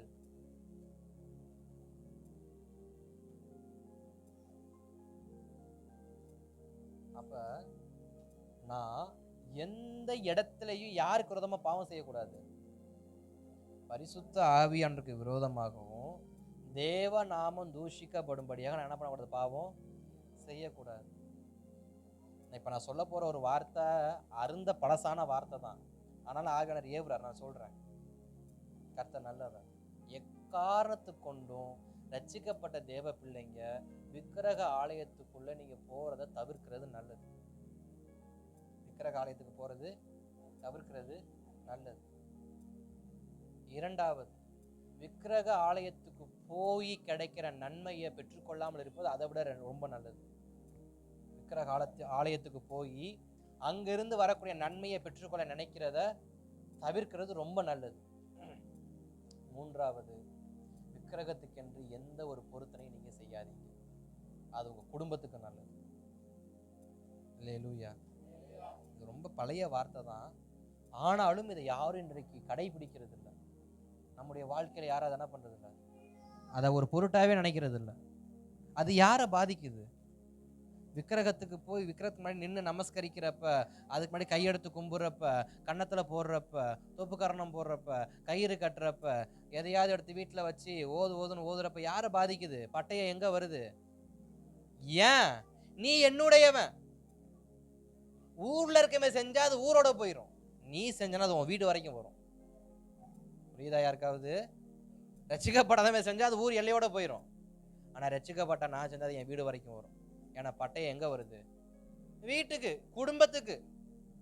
ஸ்தோத்திரம். நாம செய்கிற தேவனுக்கு விரோதமா செய்கிற ஒவ்வொரு பாவமும் தெரிஞ்சும் செய்கிறோமே, நமக்கு பாவம்னு தெரிஞ்சு நம்ம தேவனுக்கு கோபம் ஊட்டும்படி செஞ்சோம்னா, என் குடும்பத்துல ஏற்பட்ட பிளவுகளுக்கு யார் தான் காரணம்? நான் தான் காரணங்கிறத தைரியமா ஒத்துக்க தைரியம் இருந்தா அல்லேலூயா. கர்த்தர் நல்லவர். ஏன்னா நிறைய குடும்பங்கள் நான் பார்த்திருக்கேன். சில குடும்பத்தை நான் இப்ப கூட நான் பார்த்துக்கிட்டு இருக்கிறேன். ஒரு தகப்பன் செஞ்ச தவறுக்கு பிள்ளைங்க படுற பாடு, அந்த குடும்பம் படுற பாடு அல்லோலப்பட்டு கடக்கிறத நான் பார்த்துக்கிட்டே இருக்கிறேன். அதனால நாம பாவம் செய்யாதபடிக்கு நாம ஜாக்கிரதையுடையவங்களா இருப்போம்னா, ஏன்னா நம்ம நமக்காக இயேசு கிறிஸ்துவின் ரத்தத்துக்கு நம்ம உட்பட்டுட்டோம், உடன்படிக்கைக்கு பங்காளிகளா மாறிட்டோம். அப்ப நம்ம என்ன எப்படிப்பட்டவங்களா இருக்கணும்? எக்காரணத்துக்கு கொண்டும் இப்படிப்பட்ட சுய பாவத்திற்கு, சுய இன்பத்திற்கு, சுய விருப்பத்திற்கு இடம் கொடுக்காதபடிக்கு கொஞ்சம் விலகி இருந்தோம்னு சொன்னா, பட்டயம் என் குடும்பத்தை காப்பாற்றும். இல்லைன்னா பட்டயம் என் குடும்பத்தை காவ வாங்கிடும். கர்த்தர் பட்டயத்தை இறக்குனாருன்னா தடுப்பவன் யார்? சிங்கம் கெர்ஜிக்கிறது, தடுப்பவன் யார்? மனுஷன் நமக்கு விரோதமா பாவம் பண்ணா தேவன்கிட்ட போகலாம். தேவனை நமக்கு விரோதமா எழுமனா யார்கிட்ட போறது? அவருக்கு மேல யாருமே கிடையாது, அவர் கீழே அவருக்கு யாருமே கிடையாது.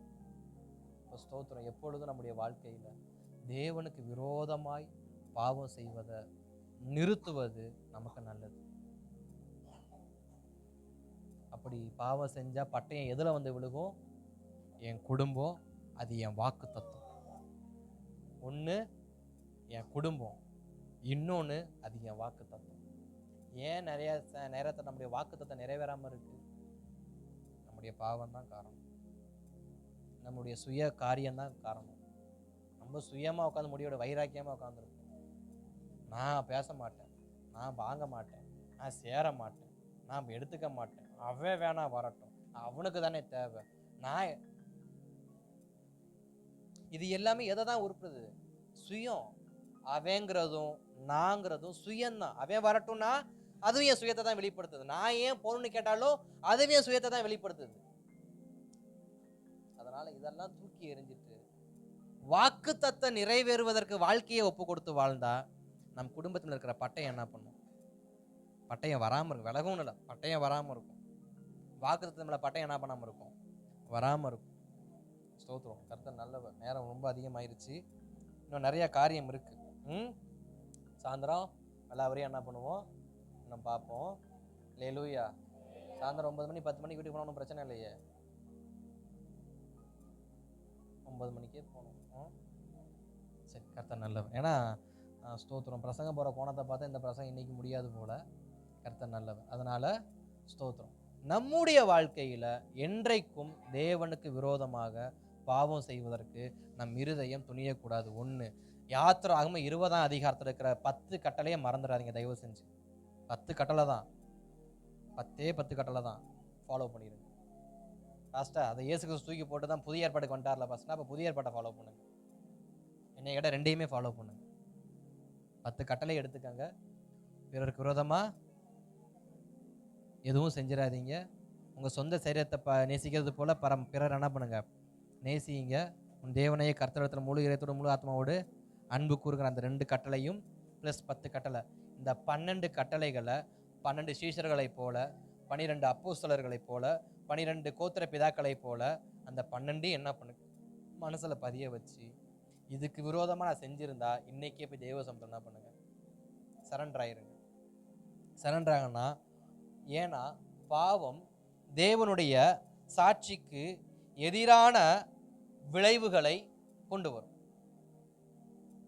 அது தேவன் நம்மள வச்சிருக்க சாட்சிக்கு விளைவான காரியங்களை கொண்டு வரும். நம்ம செய்கிற பாவம் நம்மை குறித்து, என்னை குறித்து ஒரு சகோதரன் ஒரு சகோதரி நல்ல அபிப்பிராயம் வச்சிருப்பீங்க.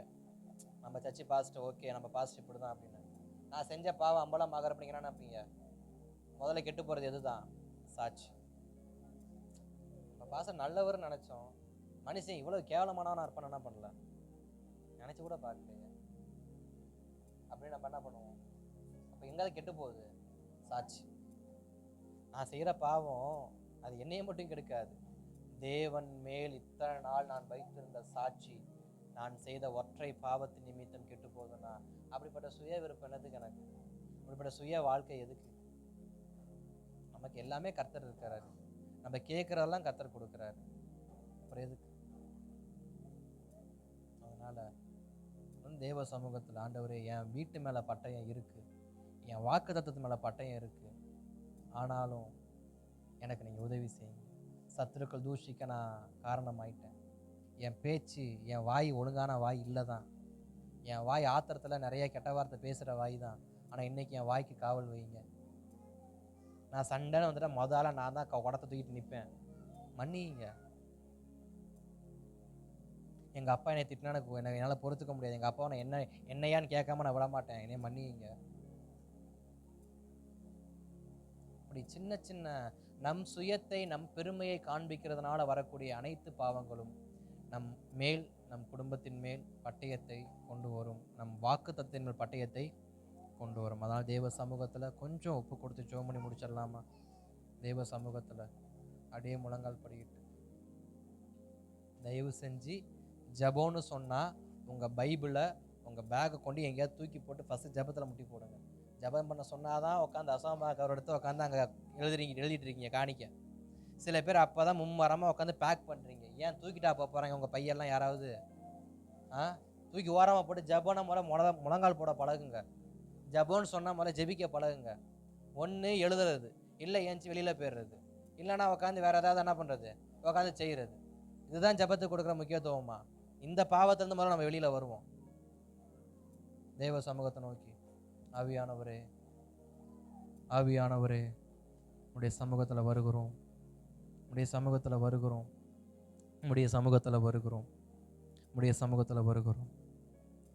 நாங்கள் இதுவரை உம்முடைய நாமத்துக்கு விரோதமான காரியங்கள் செய்திருந்தால், நாங்கள் செஞ்ச பாவத்து நிமித்தம் சத்துருக்கள் உம்மை தூஷித்திருந்தால், புறஜாதியர் உம்மை தூஷித்திருந்தால், தேவனை அறியாதவர்கள் உம்மை தூஷித்திருந்தால், இயேசு கிறிஸ்துவை ஏற்றுக்கொண்டும் கள்ளத்தனமான வாழ்க்கை வாழக்கூடியவர்கள் உம்மை தூஷித்திருந்தால், என் நிமித்தம் தூஷிக்கப்பட்டிருந்தால் என்னை மன்னியுங்க ஆண்டவரே.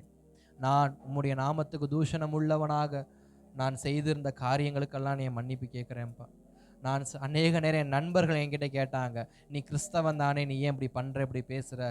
அநேக என்னுடைய அயல் வீட்டுக்காரங்க கேட்டாங்க, நீ கிறிஸ்தவன் தானே, ஏன் இப்படிப்பட்ட வாழ்க்கையை வாழ்ற? நீ ஏன் இந்த இடத்துக்கு வந்த? நீ ஏன் இப்படிப்பட்ட பேச்சையை பேசுன? நிறைய முறை என்னைய கிறிஸ்துவோடு ஒப்பிட்டு பேசின எல்லா வார்த்தைக்கும் நானே காரணமா மாறிட்டேன்ப்பா, என்னை தயவா மன்னியுங்க. அநேக நேரம் என் குடும்பத்துல கூட, நீ ஏன்டா சர்ச்சுக்கு போற, நீ எதுக்கடா டெய்லி பைபிள் வாசிக்கிற, நீ ஏன்டா டெய்லி வந்து ப்ரேயர் பண்ற, ஆனா உன்கிட்ட எந்த மாற்றமும் உன் ஆத்துமாவில் இல்லை, உன் புத்தியில இல்லை, உன் வேலையில் இல்லைன்னு இத்தனை காரியத்தை என் வீட்டிலையே சொல்றதுக்கு நான் தான்ப்பா காரணம். என் சுயத்தை தூக்கி எறிகிறேன் ஆண்டவரே, என் சுய விருப்பத்தை தூக்கி எறிகிறேன்ப்பா. என் சுய புத்தின் மேல் சாயாமல், என் சுய புத்தின் மேல் சாயாமல் ஒப்பு கொடுக்கலாமா தேவ சமூகத்தில்? ஆண்டவரே, நான் என் சுய புத்தியின் மேல் சாயாமல், நான் என் சுய புத்தியின் மேல் சாயாமல் என் முழு இருதயத்தோடும் என் தேவனாய கர்த்தரிடத்தில் மாத்திரம் அன்பு கூறுவேன். பொருத்தனை பண்ணலாமா? என் சுய புத்தியின் மேலே சாய மாட்டேன்ப்பா, நான் என் சுய புத்தியின் மேலே சாய மாட்டேன்ப்பா, நான் என் சுய புத்தியின் மேலே சாய மாட்டேன்ப்பா. என் தேவனாம் கர்த்தரிடத்தில் மாத்திரம் நான் சார்ந்திருப்பேன். நான் சிம்சோனை போல சுய புத்தியில சாய மாட்டேன். ஆண்டவரே, யோசேப்பை போல கர்த்தரையே சார்ந்து கொள்ளுவேன். நான் ஆண்டவரே சிம்சோனை போல சுய புத்தியில சாய மாட்டேன். நான் ஆண்டவரே ஸ்தோத்திரம், யோசேப்பை போல கர்த்தரையே நான் சார்ந்து கொள்ளுவேன்ப்பா. நான் ஆண்டவரே சுய புத்தியில் நான் ஒரு நாள் செயல்பட மாட்டேன். நான் என் சுய புத்தியில் சாய மாட்டேன். என் சுய புத்திக்கு இடம் கொடுத்து நான் தவறான இடங்களுக்கு போய் நான் உலாவி கொண்டு இருக்க மாட்டேன்.